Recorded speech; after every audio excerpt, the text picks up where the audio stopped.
Assalamualaikum warahmatullahi wabarakatuh. Halo sahabat yang dirahmati Allah Subhanahu wa Ta'ala. Sebelum lanjut ke videonya, saya ingatkan buat sahabat sekalian agar terus mendukung dan mensupport channel ini dengan cara menekan tombol like, komen, dan subscribe. Besar harapan video yang kami sajikan dapat memberikan banyak manfaat bagi kehidupan kita sehari-hari. Amin amin ya robbal alamin. Baiklah sahabat, video kali ini berasal dari kisah karomah Syekh Nawawi Al-Bantani, di mana telunjuk beliau bercahaya dan mampu memberi cahaya di Indonesia. Ulama legendaris Nusantara ini bernama lengkap Abu Abdul Mu'ti Muhammad Nawawi bin Umar bin Arabi Al-Jawi Al-Bantani. Beliau dilahirkan pada tahun 1230 Hijriah atau 1813 Masehi, tepatnya di Tanara, Serang, Banten. Jika diurut, beliau masih punya hubungan nasab dengan Maulana Syarif Hidayatullah atau Sunan Gunung Jati, Cirebon.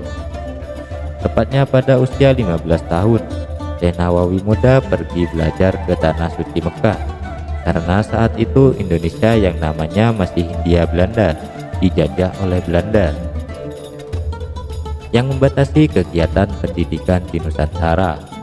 Beberapa tahun kemudian, ia kembali ke Indonesia untuk menyalurkan ilmunya kepada masyarakat.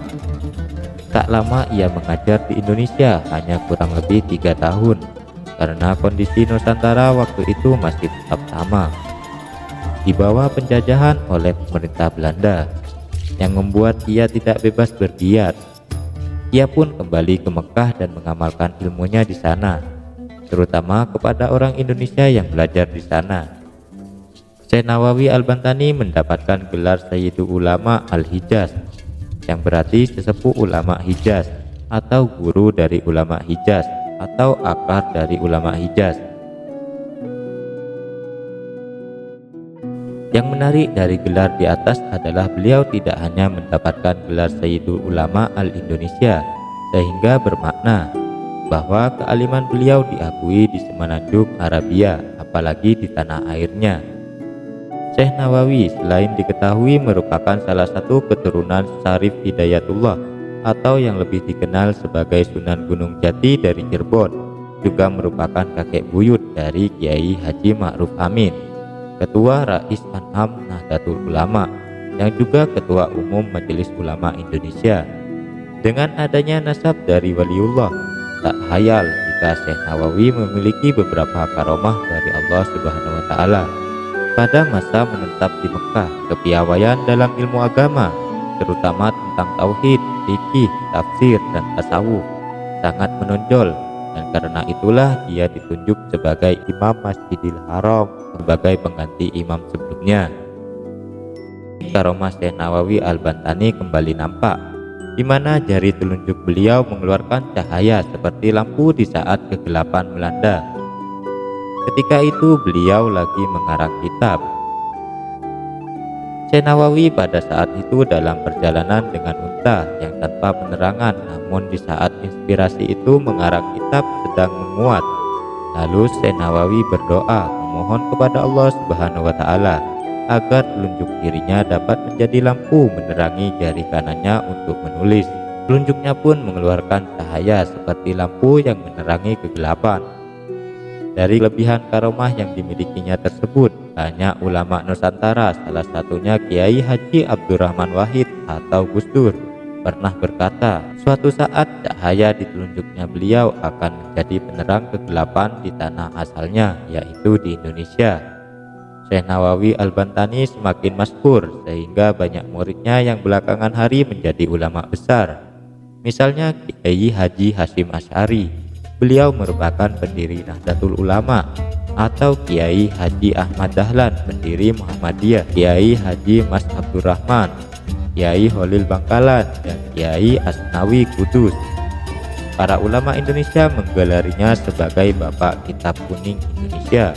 Syekh Nawawi sendiri wafat di Mekah pada tanggal 25 Syawal 1314 Hijriah atau 1897 Masehi. Tapi ada pula yang mencatat wafatnya pada tahun 1316 Hijriah atau 1899 Masehi. Makamnya terletak di perkuburan Ma'la di Mekah. Makam dia bersebelahan dengan makam anak perempuan dari Sayyidina Abu Bakar As-Siddiq, Asma binti Abu Bakar Al-As-Siddiq. Karomah yang lainnya tampak saat beberapa tahun setelah beliau wafat. Makamnya akan dibongkar oleh pemerintah Arab Saudi untuk dipindahkan tulang belulangnya, dan liang lahatnya akan ditumpuki jenazah yang lain, sebagaimana lazim di pemakaman di Ma'la. Saat itulah para petugas mengurungkan niatnya, sebab jenazah Syekh Nawawi beserta kafannya masih utuh, walaupun sudah bertahun-tahun dikubur. Tidak kurang satupun, tidak lecet atau tanda-tanda pembusukan seperti lazimnya jenazah-jenazah yang lainnya. Bahkan kain putih kafan penutup jasad dia tidak sobek dan tidak rapuh sedikit pun. Terang saja kejadian ini mengejutkan para petugas. Mereka lari berhamburan mendatangi atasannya dan menceritakan apa yang telah terjadi. Setelah diteliti, sang atasan kemudian menyadari bahwa makam yang digali itu bukan makam orang sembarangan, sehingga makam beliau hingga kini tidak dipindahkan dari tanah suci Mekah. Itulah sedikit kisah karomah Syekh Nawawi Al-Bantani. Semoga kita kelak dikumpulkan bersama para wali-wali Allah. Amin amin ya rabbal alamin.